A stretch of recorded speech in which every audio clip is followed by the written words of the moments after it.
number 83. It's the prediction, actually the dua of Rasulullah sallallahu alaihi wasallam for Sulaym and Abu Talha. So this was a dua. It was such a precise dua that came true exactly. And what exactly happened, I'm going to explain the whole story. It's a very nice story, and this is a story, something that we should remember. Especially sisters need to remember the story. So what exactly happened?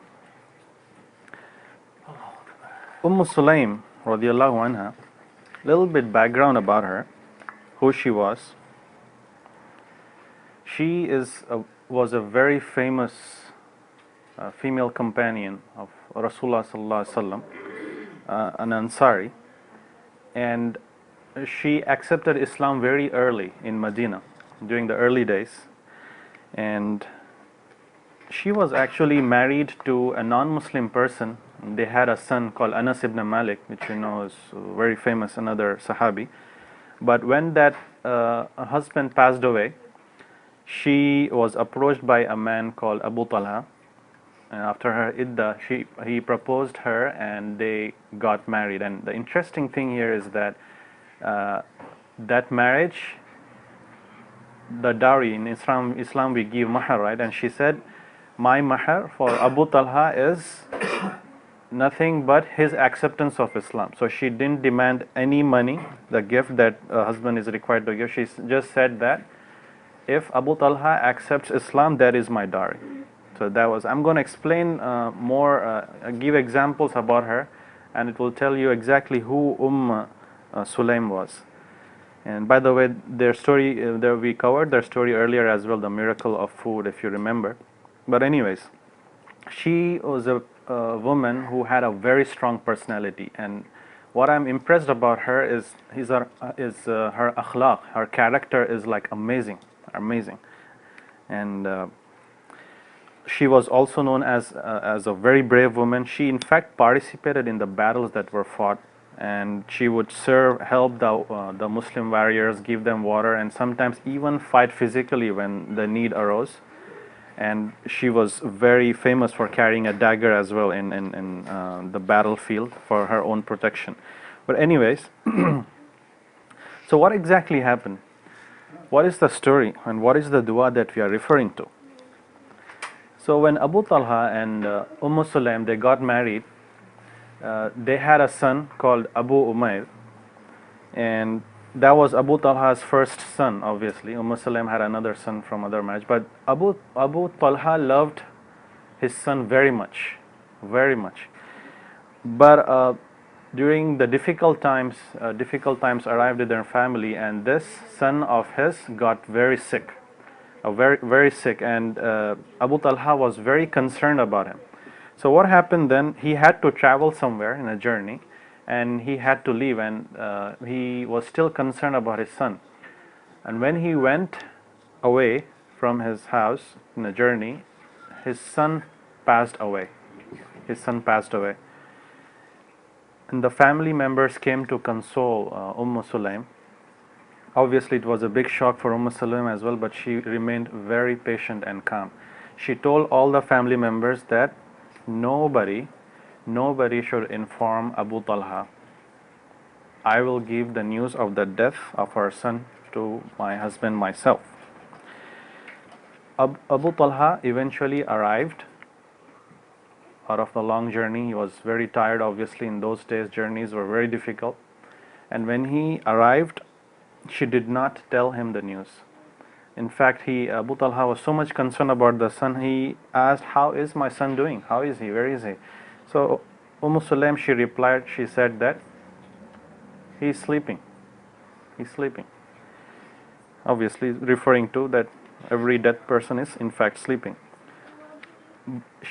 What she did was that she did not want to basically give the news of the death to her husband right away, because here the important thing is that physically Abu Talha was exhausted and mentally as well exhausted, and now he had this huge mental pressure about his son, and he was very much concerned. And Sulaym, she thought that if I give the news of the death of his son to him right away, something bad will happen to him. Usually what happens is, you heard about these cases, right? Like the nervous breakdowns, the heart attacks and things like that do happen when you put all kind of stress on a person. Things happen. So Sulaym wanted to make it easy for him.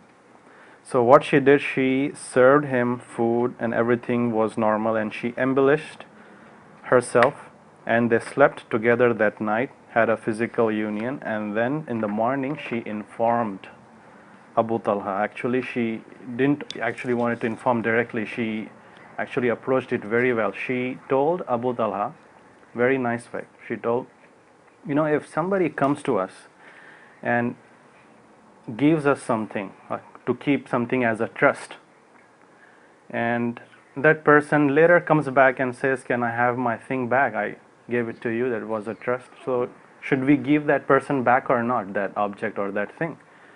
So Abu Talha said, yes, definitely, it belongs to him, so we should return to him. So Sulaym said that, now I inform you of the death of your son. Basically meaning that our son is a blessing from Allah, it belongs to Allah. Allah gave us for a while, now He is taking our son back. When Abu Talha heard it, he was very, very upset. He was like, why didn't you tell me last night? And moreover, we slept together and you are telling me now. So he was so upset that he went to Rasulullah to complain against Sulaym. Look what she did. So when Rasulullah heard the story, he was very impressed by Sulaym, because what she did was something not many women will be able to do. So because basically she not only controlled her emotions, but she helped give Abu Talha the news in a very nice way, something which is very difficult for a woman, especially when you talk about women. They have more soft heart. So to reach this level, that was amazing. She now reached a very high level. So Rasulullah was so much impressed by her. He made a dua for both of them. He said, may Allah subhanahu wa ta'ala bless both of you in the night spent by you. And immediately that dua got accepted. And because of that night, Sulaym gets pregnant. And she delivers the baby later on.